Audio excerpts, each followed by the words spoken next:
मी रोहित कोकाटे माननीय आदिनाथ सातपुते सरांच्या षष्ठ भव्य राज्यस्तरीय खुली ऑनलाईन शुद्ध संस्कृत श्लोक उच्चारण व अर्थ स्पष्टीकरण स्पर्धा 2025 मध्ये द्वितीय गटातून भाग घेत आहे।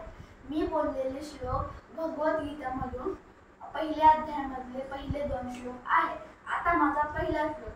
धर्मक्षेत्रे कुरुक्षेत्रे समवेतायुयुत्सव मामकाः पांडवाश्चैव किम कुर्वत संजय। अर्थात धृतराष्ट्र म्हणाला, हे संजय, कुरुक्षेत्र या पवित्र धर्मभूमीवर माझ्या आणि युद्धासाठी इच्छुक झालेले माझ्या आणि पांडूच्या पुत्रांनी काय केले। आता माझा दुसरा श्लोक।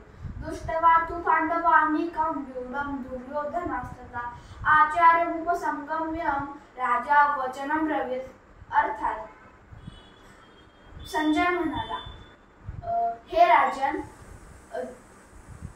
पांडुपुत्रांनी केलेली सैनिकांची व्यूहरचना पाहून दुर्योधन आचार्यांकडे गेला आणि त्यांनी पुढील प्रमाणे बोलण्यास आरंभ केले। मग ह्याच्यानंतर कौरव आणि पांडवांचे युद्ध आरंभ झाले। धन्यवाद।